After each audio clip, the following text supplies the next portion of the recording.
Exciting brand campaigns फैसला करेंगे हिंदुस्तान के कंज्यूमर्स और मार्केटिंग एडवर्टाइजिंग प्रोफेशनल्स। CNBC आवाज स्टोरी बोर्ड कंज्यूमर अवार्ड्स 2011 जल्द ही CNBC आवाज पर।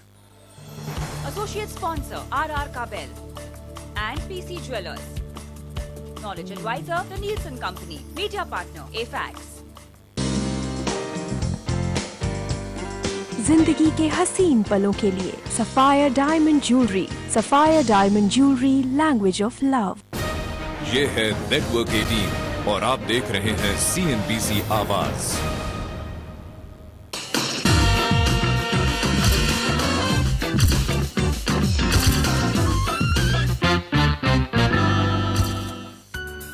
Welcome back. अब दिल्ली से हमारे साथ जुड़ रहे हैं 26 साल के अमित नेगी। अमित, सबका सपना मनी मनी में आपका बहुत स्वागत है। आपने जो हमें इंफॉर्मेशन दी है उसके मुताबिक आपके परिवार में 5 जन हैं, आपके माता पिता, आपकी 2 बहनें और आप। और अमित इन सभी का यानी कि 4 परिवार के जो सदस्य हैं और अपना उन सब की जिम्मेदारी उठाते हैं। अमित, ये बताइए कि आप करते क्या हैं और कितने वक्त से नौकरी कर रहे हैं?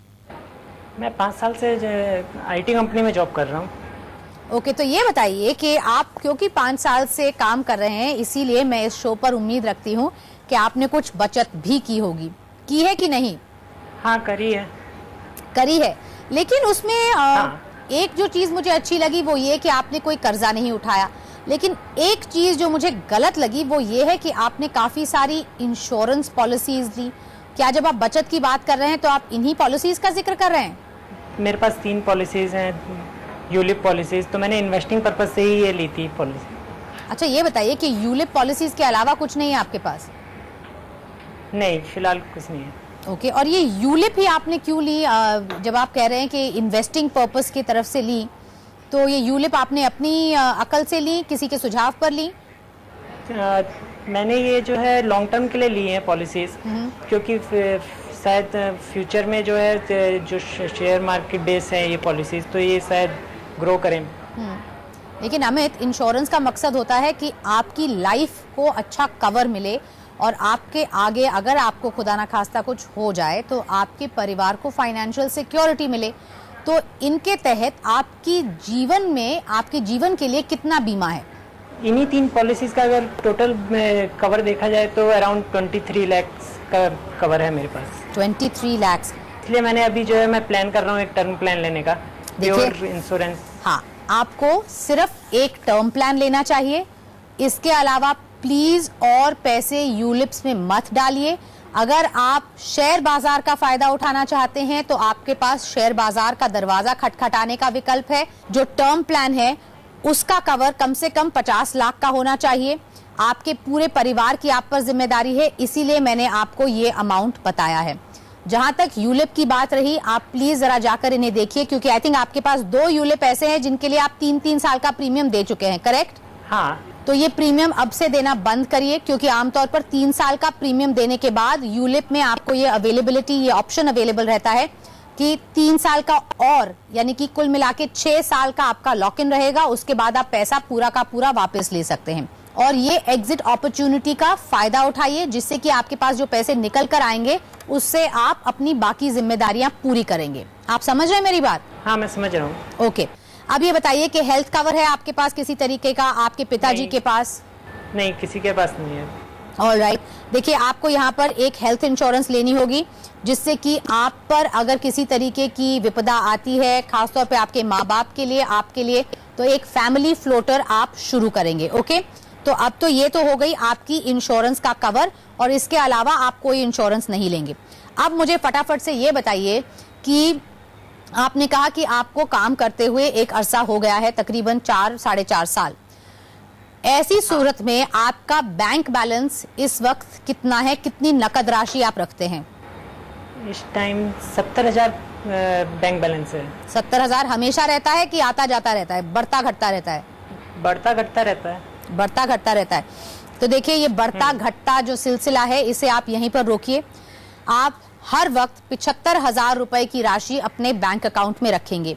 ये अमित नेगी और उनके परिवार के लिए एक इमरजेंसी फंड के तौर पर काम करेगा। अच्छा, ये बताइए, आपके लक्ष्य क्या क्या हैं इस वक्त 26 साल की उम्र में, क्या क्या ठाना है आपने? मुझे बहनों की मैरिज के लिए जो है फंड चाहिए, 2 बहनें हैं उनकी जो है शादी के लिए और अपने रिटायरमेंट के लिए। ओके, चलिए बहनों की शादी से शुरू करते हैं। बहनों की उम्र क्या है, कब तक ये पैसा चाहिए और कितना पैसा चाहिए? प्लानिंग तो ये है कि एक बहन की शादी शायद 2-3 साल बाद हो जाए। तो उसकी 21 अभी एज है। और दूसरी बहन? वो उसकी एज है 18, तो I think 5 years, after 5 years। 5 साल?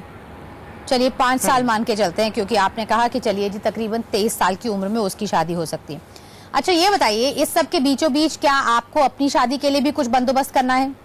हाँ, मुझे एक की शादी के बाद शायद मेरा हो सकता है कि मेरी भी शादी के लिए जो है मुझे फंड चाहिए।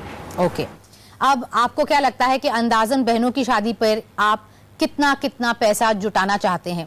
5 लाख, अराउंड 5 लाख। चलिए आपकी बहनें ये सुनकर तो खुश होंगी कि उनका भाई जो है काफी जेनरस है और काफी उनके लिए सोच रहा है। 5 लाख रुपए की राशि आप अपनी तरफ से अपनी बहनों की शादी के लिए तैयार रखना चाहते हैं। ये बताइए मुद्दे की बात कि हर महीने खर्चे निकालने के बाद अपने लिए और गांव में अपनी माँ और बहन के लिए कितना पैसा अमित नेगी अलग रख सकता है? अराउंड 20 to 25,000 सेव कर लेता हूँ। अमित देखिए, एक तो मैं कहूंगी कि इस वक्त अगर आप 2 शादियां भी प्लान कर रहे हैं जिसके लिए आप 10 लाख रुपए इकट्ठा करना चाहते हैं, साथ ही में अपनी रिटायरमेंट की प्लानिंग भी करना चाहते हैं, तो ये सब जो है आप पर काफी बोझ डाल सकता है। इसीलिए पहली हिदायत ये है कि शादियों का बजट कम रखें, उसे नियंत्रण में रखें। अब अगर 5 लाख की मैं बात करूं, आप एक रेकरिंग डिपॉजिट शुरू कर सकते हैं। 20,000 रुपए की अगर आप यहाँ पर राशि लगाते हैं, 9% का आपको इंटरेस्ट मिलता है, जो कि इस वक्त आज की तारीख में मिलना बहुत ही आसान है। तो 2 साल के दरमियान यानी कि 2 साल बाद आपके पास तकरीबन 5.25 लाख रुपए खड़े हो जाएंगे। अमित, आपको ये गणित समझ में आया? हाँ, समझ में आ गया। ओके, देखिए आप इसे 2 तरीके से अप्रोच कर सकते हैं। पहला तो ये कि अगर आप इस बात पर डटे हुए हैं कि हर महीने बहन की शादी के इरादे से आप 20,000 रुपए 24 महीने के लिए अलग रख सकते हैं, तब तो मैं कहूंगी कि ठीक है जी, आप 2 साल का रेकरिंग डिपॉजिट करिए। या फिर अगर आपको लगता है कि नहीं, बीच में गाड़ी थोड़ी ऊपर नीचे हो सकती है, रकम बढ़ घट सकती है, तो आप 12 महीने की आरडी कराइए। जो पूंजी वहां से मिलेगी उसे आप फिक्स डिपॉजिट में डाल सकते हैं और फिर एक और 12 महीने की आप रेकरिंग डिपॉजिट 20,000 रुपए का ही जारी रखेंगे। Okay okay, alright. अब आपने कहा कि आप 20 से 25,000 रुपए बचा सकते हैं, तो यानी कि ये मान के चलूं कि 5,000 रुपए आपके पास और बचते हैं। हाँ। ओके, आप म्यूचुअल फंड्स में कुछ पैसा डालते हैं। कितना पैसा डाला है अभी तक? कितने म्यूचुअल फंड्स हैं आपके पास? अराउंड म्यूचुअल फंड में मैं 70,000 इन्वेस्ट कर चुका हूँ।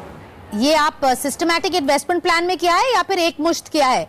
या सिस्टमैटिक प्लान्स में। Okay, excellent, very good. ये बताइए कि म्यूचुअल फंड्स कितने लिए हैं, किस तरीके के हैं? मेरे पास 5 फंड्स हैं, सारे इक्विटी बेस्ड हैं, एक बैलेंस फंड है। हर महीने इन 5 फंड्स में आप कितना कितना पैसा डाल रहे हैं? जो 4 फंड हैं उसमें मैं 1,000 रुपीज का SIP करता हूँ और एक में 500 का। ओके, देखिए कुल मिला के यानी कि आप 4,500 रुपए इन्वेस्ट कर रहे हैं। मेरी सिर्फ यहाँ पर एक सलाह होगी कि एक तो आप इसे कायम रखेंगे, दूसरी बात आप यहाँ पर एक गोल्ड ETF अपने पोर्टफोलियो में जोड़ सकते हैं। अब गोल्ड ETF जोड़ने के पीछे मकसद यही है कि सोने में जिस तरीके की चमक दमक हमने देखी है वो आपके पोर्टफोलियो पर भी छलके, लेकिन यहाँ पर भी आप SIP ही करेंगे। चाहे तो 1,000 रुपए अतिरिक्त यानी कि 5,500 रुपए का एलोकेशन आप अपने म्यूचुअल फंड के लिए कर सकते हैं, बट आई वुड से कि आपके पास जो 4 इक्विटी फंड्स हैं उनमें से देखें कि आपका अंडर परफॉर्मिंग इक्विटी फंड कौन सा है। आपने कहा कि आप PPF अकाउंट खुलवाने जा रहे हैं, कब खुलवाने का इरादा है? अभी अप्लाई किया है जस्ट। अभी अप्लाई किया है। देखिए आपने जो कहा था 25,000 रुपए, उसमें से 20,000 रुपए की मैंने आपको कहा कि आप रेकरिंग डिपॉजिट करवाएंगे अपनी बहन की शादी के लिए। पहली बहन के लिए पूंजी इकट्ठी हो जाने पर आप वो RD जारी रखेंगे, जिससे आगे जाते हुए आपकी शादी और आपकी छोटी बहन की शादी के लिए ये अमाउंट इकट्ठा होता रहेगा। ऑलराइट, तो 20,000 रुपए यहाँ निकल गए। या राइट। बचे 5,000 रुपए। यहाँ पर इस 5,000 रुपए को आप नियमित तौर पर पीपीएफ अकाउंट में डालते रहेंगे। Okay okay.